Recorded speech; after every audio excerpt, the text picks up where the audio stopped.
So I'm doing my thing, doing my research, and I come across my picture while talking to Armando from Gods of Egypt. In the very beginning of Gods of Egypt, they show this. And if you know me, I'm obviously obsessed with Egypt at the moment and all things UFO disclosure and history. But let me get to my point. This picture popped up for me a few minutes ago, and I had this thought pop into my head. We've all had these ideas and theories as to what the pyramids could be, what they do, what they were built for.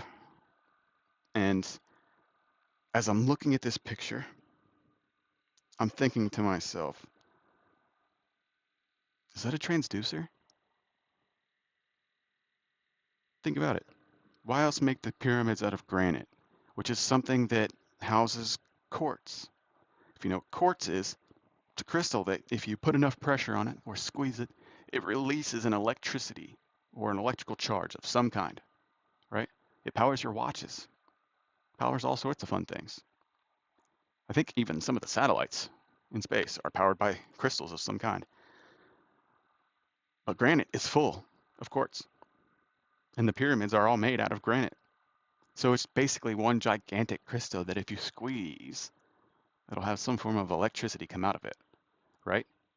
Now, I looked up transducer on Google. A transducer works by converting physical energy such as pressure, temperature, or light into a proportional electrical signal. It consists of a sensing element that detects changes in the physical quantity and a conditioning unit that transforms this input into a readable output, which is voltage, current, or resistance. Interesting. Let's look at this picture again, because now that we know that the SIR scan technology is working and the scans we've seen are real, and there really is something under the Giza Plateau that looks a lot like that, tell me, does that look like a whole bunch of stuff buried underneath a whole bunch of earth creating pressure in order to put up a whole bunch of electricity through the top, which is made of granite, which has quartz in it, which you can put electricity into the ether or the electronic space-time? Does that sound right to you? It sounds right to me. Picture all of the earth piled down on that room or circle or long pillar of some kind, creating all of that pressure and weight on all that quartz. Where's that electricity going? Well, it's got to go somewhere, straight up through the top, the pyramid, right? Forces its way through into the space-time, the ether, the elastic medium, the zero-point energy field. And if you have things like Tesla coils all around the world or monoliths to tap into that energy field, then you can transfer energy all over the world wirelessly. Interesting side note. Think about it from a perspective of tension. If you have tension on something and you have something at both ends of that something that has tension on it, and you vibrate this one's going to feel it, right? Think of space-time, like whatever it is that's connecting those two pieces that are piercing through out of the earth into the space-time, creating tension on the space-time like a guitar string. Yeah, bridge here, vibrating in between. So if we could figure out a way to connect these two sites at opposite ends of the planet and vibrate them, we can transfer energy through the medium, the space-time, the elastic medium, zero-point energy field. Just a fun way to understand it. Back to what I was saying. And with that sheer amount of power, the size of the Earth, which vibrates at a certain frequency, and the pyramids all over the Earth harnessing and collecting that energy, shooting it up through the top of the pyramid, which is a point, which obviously is a point because of the fact that if you had to transduce energy from down to up, you would have to create some sort of arrow or point, right? Or cone. There has to be a point. It has to work its way up from wide to basically non-existent, work its way to a non-infinite point, so to speak, so it can work its way into the ether, if that makes any sense. I know none of those were the correct terms, but bear with me, we're getting there. This all seems to create a perfect visual for the idea that this is real. And that's how stargates work. That's how portals work. That's how they got their electricity. That's how they did all sorts of fun and scientific and mass.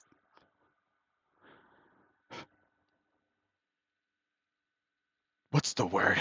What's the word? What's the word? Magical things. Jeez, brain farts are no fun. They had all sorts of capabilities, knowledge, scientific know-how when it came to the, let's see, the foundational mechanics of how everything works. Let's put it that way. Not only that, but the spirit as well, how that worked. They had knowledge on everything. Now let's incorporate the sarcophagus, also made out of granite, some of which are the size of minivans. What the heck could that mean? And why would you make that out of granite if everything I just said is true? Well, they were very big believers in the fact that you could transport yourself in multiple ways to multiple locations. You ever seen the movie Mission Impossible? The brand new one? What's it called? I got it back here somewhere on my wall. Dead Reckoning. Oh, the entity. He gets in that box made of some pretty ancient looking material, if I do say so myself. I will admit that thing looked like a sarcophagus. He got in it, and this entity just kind of downloaded stuff to his brain, and he just knew stuff all of a sudden, connected through another dimension in some way, shape, or form. I wonder if some aspect of that is true. Could we get in these granite sarcophagus and either heal ourselves or teleport ourselves somewhere, or even just rejuvenate, like in Stargate? Yeah, he gets in that box. Oh, and Elysium, the healing pots. Yeah, Real to Real Truth in Film is going to be a fun conversation, so make sure you join in. Yeah, what could they be if they aren't that? They're certainly not tombs, they're certainly not coffins. Stop it. Just stop it. They're not. Never were. At this point, we all know that you created the tomb theory to keep us from knowing what they really are. They're not tombs. None of us believe they're tombs. Stop it. You're just looking silly at this point. Anywho's it. There's a lot going on, so we are going to stop there before I rant any longer. Let me know your thoughts, because this transducer thought just popped into my head and absolutely makes sense. But at the same time, I always want to clarify with speculation and hypothetical little snippets. But what I want to say this time is I have no idea if that's right or wrong. I also have no idea if that's actually like already confirmed and I just don't know about it. Not sure. A lot of what I study, I'm studying on my own with no direction, no one to teach me. So I don't really know if there's any shortcuts to learning, or I don't really know if some people already know certain aspects of certain topics. I literally started from ground zero and teaching myself all the way through. So forgive me if I say something that's already known about, or already discovered, or already confirmed, or already debunked. Just by all means, let me know if that happens. But go easy on me, because I'm just trying to learn and spread what I've learned. But that absolutely makes sense. It makes perfect sense. It's also why Tesla was so obsessed with 369 and the pyramids and Egypt and figuring out the 0 point energy field, which I call the elastic medium. It's how gravity is created, or how it exists at all. It's actually the result. Gravity, not necessarily a force. It's just created by the elastic medium or rubber band smacking back down when it's stretched out.